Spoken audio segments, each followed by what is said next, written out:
Hi and welcome back to DogTrainingWizard.net. On today's video we're going to focus in on the crate. We want to be able to help you as a pet owner determine what size of crate you should get for your dog or your puppy and talk about the different styles that are out there before you make your purchase. Now, I see a lot of pet owners make a big mistake when they buy their first crate, and that is they buy a crate that's way too big for their dog or a puppy. Now, if you are a pet owner that owns a puppy, you have to understand right from the start that you're going to buy multiple crates during the lifetime of your dog until they reach that mature size. Now, you're probably wondering, well, what size of crate should I get for my puppy? And actually, that's pretty simple. You just have to visualize in your mind about how big your puppy is going to be in about 6 months and use that as a gauge to determine what size of crate you want to get. Now, you use that visualization in your mind about how big your puppy is going to be, or if you have a mature dog, use that size to determine if your dog can walk in the cage, be able to turn around with ease, and be able to sleep comfortably. Do not buy a cage that allows room for a play area within the cage, because in doing so, you'll open the door to unwanted behaviors, to include the dog actually eliminating or going to go potty inside the cage. Now let's talk about features. Now this is the plastic crate. It is designed really well. I recommend it to every pet owner.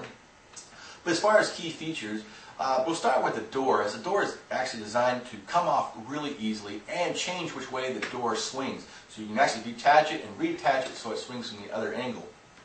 Another aspect is the buttons. The buttons on top of the plastic crate allow you to remove the top with ease and to clean the bottom of the cage. It is plastic, so it is easy to clean.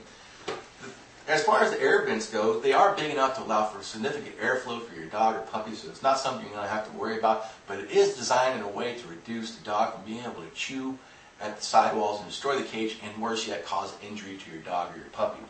Another feature that a lot of people don't really talk about, and the whole result of, or the whole aspect of crate training your dog, is to have an end result where your dog is completely potty trained and you trust him within your house.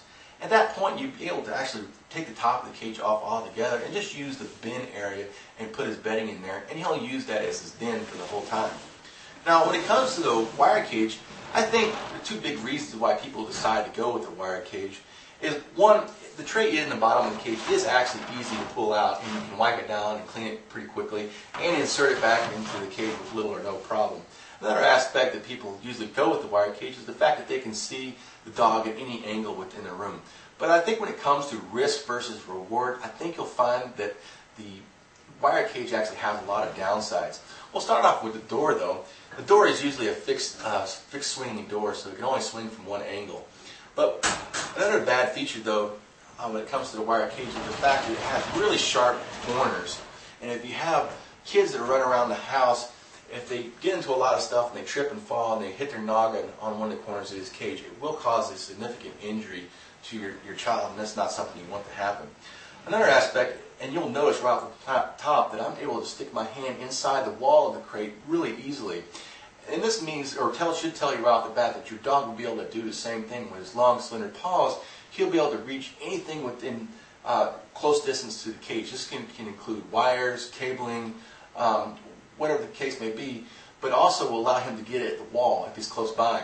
And in doing so, he will scratch the wall and cause significant damage if you allow him to.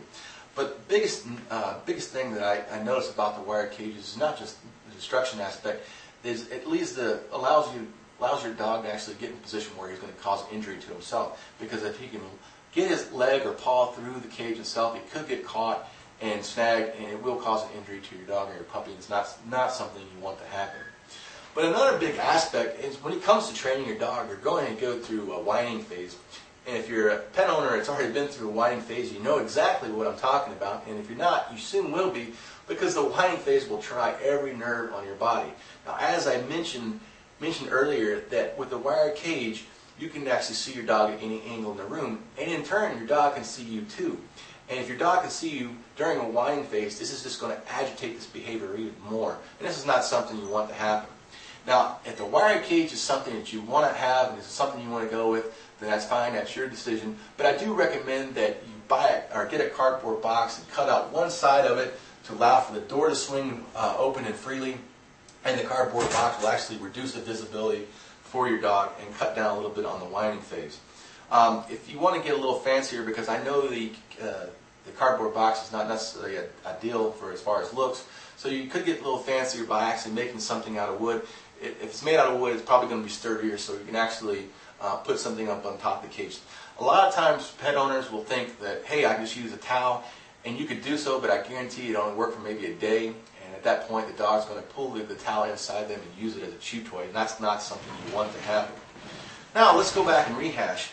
Again, I do recommend the plastic crate. I would recommend it to anybody, including it does have a handle on top, so it does make it easier to carry your dog.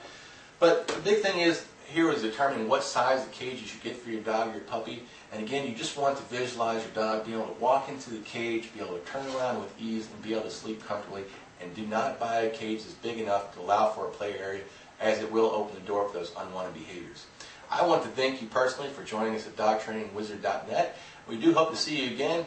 Come back and see us, and we do have a marvelous dog training system that will help you with all your dog's unwanted behaviors. Thank you.